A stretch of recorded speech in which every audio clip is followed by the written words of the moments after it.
Good morning दोस्तों। तो आज से हम लोग अपने सभ्यता संस्कृति में रहकर कुछ नया सीखने की कोशिश करेंगे, जिसमें सोशल साइंस का महत्वपूर्ण भाग, जिसे इतिहास कहा जाता है, इसके बारे में हम लोग चर्चा करेंगे। इससे जो एग्ज़ामों में जो क्वेश्चन देखने को मिलेगा, वही टॉपिक से आपको जो है रूबरू कराया जाएगा। तो शुरुआत किया जाए। इतिहास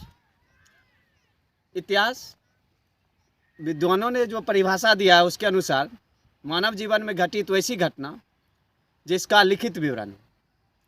लिखित का मतलब होता है कि जो जिसका साक्ष्य हो, कहीं न कहीं जो वो लिखा हो या उसका अभिलेख हो, उसका प्रमाण हो, उसे हम इतिहास कहेंगे।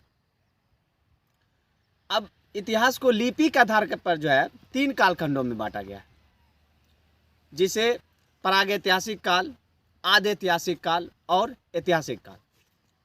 प्रागैतिहासिक काल में उन बातों का वर्णन किया गया है जिसमें जो है उस समय लिपि नहीं थी, और जब लिपि नहीं थी तो सिर्फ जो है प्रमाण से जो है उससे पता चलता है।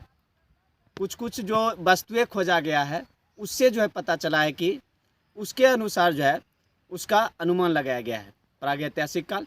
उसके बाद आता है आदि ऐतिहासिक काल। आदि ऐतिहासिक काल का मतलब होता है कि जिसमें लिपि तो मिला, लिपि को खोजा गया, लेकिन उसको पढ़ नहीं पाया अब तक, उसे आदि ऐतिहासिक काल कहा जाता है। और ऐतिहासिक काल का अर्थ होता है जिसमें लिपि भी मिला और पढ़ा भी गया। तो अभी जो हम लोग इसमें जो चर्चा करेंगे वो प्रागैतिहासिक काल के बारे में। तो प्रागैतिहासिक काल को फिर हम 3 भागों में बांट सकते हैं, जिसमें है पाषाण काल, कांस्य युग और लोह युग। पाषाण काल, कांस्य युग और लोह युग।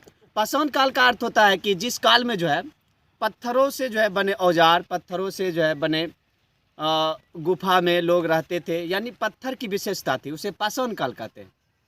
और कांस्य युग का मतलब होता है कि जिसमें लोग जो है तांबा से बना हुआ जो है वस्तु, यानी कांसा तैयार करके जो है यूज करता था, प्रयोग करता था, उस काल को कांस्य युगीन कहा गया है। उसके बाद आता है लोह युग। लोह युग का अर्थ होता है जिस समय मनुष्य लोहा का उपयोग करना सीख गया था, लोहा प्रयोग करने लगा था अपने दैनिक कार्यों में। तो इस प्रकार से जो है 3 कालखंड में इसको हम बांट सकते हैं, पाषाण काल, कांस्य युग और लोह युग। उसके बाद फिर पाषाण काल को जो हम जो है फिर 3 कालखंडों में बांट सकते हैं, जिसमें है आपका पुरा पाषाण काल, मध्य पाषाण काल और नव पाषाण काल। और पुरा पाषाण काल, मध्य पाषाण काल और नव पाषाण काल का जो कालखंड जो बांटा गया है, जो हमारे विद्वान बांटे हैं, उसके अनुसार जो है 25 लाख वर्ष पूर्व से जो है 12,000 वर्ष पूर्व तक को जो है उसको पुरा पाषाण काल में रखा गया है। उसके बाद आता है मध्य पाषाण काल। मध्य पाषाण काल को 12,000 से लेकर 4,000 ईसा पूर्व तक रखा गया है। और नव पाषाण काल को 4,000 से लेकर लगभग जो है हमारा जो प्राचीन भारत शुरू होता है वहाँ तक जो है भारतीय प्राचीन भारत तक, उसको आप नव पाषाण युग में रख सकते हैं। इस प्रकार जो है पाषाण काल का जो है बंटवारा किया गया है। अब इसमें जो है पुरा पाषाण काल का मतलब होता है कि जिस समय पृथ्वी पर मानव का लगभग उद्भव हुआ है। मानव का उद्भव आज से लगभग 30 से 40 हजार वर्ष पूर्व माना जाता है। और इस समय जो है पुरा पाषाण का मतलब होता है कि पुरानी, यानी जो वस्तुएं हम लोग आज भी यूज करते हैं, जैसे कुल्हाड़ी हो गया, धनुष हो गया, गदा हो गया, इन सबों का प्रयोग लोग पुरा पाषाण काल में किया करते थे। आग का आविष्कार जो देखते हैं हम लोग, आग का आविष्कार ये पुरा पाषाण काल में किया गया है।